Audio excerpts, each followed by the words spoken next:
साथियों, मध्य प्रदेश के दमोह जिला से जो आप खबर सुनेंगे उसे सुनने के बाद आपकी रूह कांप जाएगी। साथियों, हम बात कर रहे हैं 5 मार्च 2026 जो कि भाई दूज कल थी। वहाँ एक समन्ना गांव है दमोह जिला के अंतर्गत। वहाँ का स्थानीय 16 वर्षीय भरत विश्वकर्मा अपनी बहन से तिलक करवाने के लिए अपने घर से निकला और जैसे ही चंद कुछ ही पल आगे निकलता है और वहाँ के स्थानीय गुड्डा पटेल इस लड़के को देखते हैं तो पता नहीं उसे क्या ऐसा हुआ, उसने तुरंत अपनी एक लाठी से उसके सर पर वार किया और जैसे ही वो भरत विश्वकर्मा नीचे गिर गया, बेहोश हो गया, तो उसके बाद उसने हथौड़े से निरंतर उस लड़के के ऊपर वार किया और ये सब करने के बाद बच्चा मर भी गया। लेकिन ये जो खून निकल रहा था सर में से उसे पिया इसने और पीने के बाद गांव वालों ने बताया कि जो हमने देखा उससे हमारी रूह कांप गई है। उन्होंने कहा है कि उसके बाद इसने मांस खाने का प्रयास किया है और ये सब होने के बाद ये ऐसे बिहेव कर रहा था कि जैसे मैंने कोई गलत कृत्य किया ही नहीं।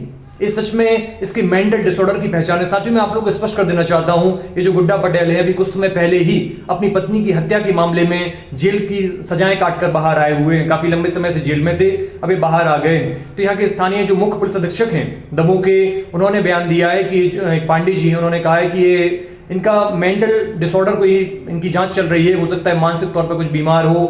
लेकिन इनके गांव वाले कह रहे हैं कि ऐसी घटना हमने अपने जीवन में पहली दफा देखी है। साथियों, बहुत से लोगों ने बताया कि जब ये घटना हो रही थी उसके बाद ये सब करने के बाद ये कुछ स्थानीय अपने जो खेत है वहां पर भागने का प्रयास किया, लेकिन फिर इनके गांव वालों ने उसे घेर लिया है।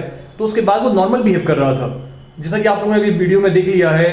इसके चेहरे को आप देखें, कितना डरावना लग रहा है। वो कैसे इनके स्थानीय लोगों ने बताया और जो भरत विश्वकर्मा है उनके भाई लोगों ने भी बयान दिया है कि भविष्य में या इससे पहले कभी भी हम लोगों की ना तो ऐसी कोई आने वाले समय में कोई ऐसी लड़ाई की ऐसी कोई बात थी या ना पहले कभी हम लोगों को कोई झगड़ा इनसे हुआ है। हम तो कभी तू मैं हुई ही नहीं इनसे। ये पहली दफा है कि आखिर उन्होंने ऐसा क्यों किया। उनके परिवार वालों ने बयान दिया है कि हम आज भी इस बात को सोच नहीं पा रहे हैं कि जो बेटा हमारा घर से तिलक कराने के लिए जा रहा था अपनी बहन के पास, आज उसकी इतनी भयावह मृत्यु में वो समय बदल गया। ये सच में हम लोगों को बड़ा कष्टप्रद है और हम खुद सही सोच नहीं पा रहे हैं कि आखिर ऐसा हुआ कैसे। जिस व्यक्ति से कभी हमारी कोई बात नहीं हुई, कभी कोई लड़ाई नहीं हुई, आज उसने हमारे बेटी की हत्या कर दी है। साथियों, मैं आप लोगों को बताना चाहूँगा ये जो घटना है इस सच में मैं खुद ही पहली दफ़ा सुन रहा हूँ। इनके स्थानीय गांव वालों ने भी कहा कि हम लोगों की रूह कांप गई है। पूरा गांव जो ग्रामवासी दहशत में है कि आखिर ऐसे कोई व्यक्ति कैसे कर सकता है कि उसके खून पिया खोपड़ी का और बाद में मांस खाने लगा। इस सच में मानवता को शर्मसार कर देने वाली घटना है और हो सकता है व्यक्ति मानसिक तौर पर बड़ा बीमार हो, क्योंकि अपनी पत्नी को ही मारकर ये जेल से बाहर आया है तो कुछ कहा नहीं जा सकता। साथियों, आप क्या सोचते हैं इस घटना के बारे में? अपनी राय कमेंट में जरूर दीजिए।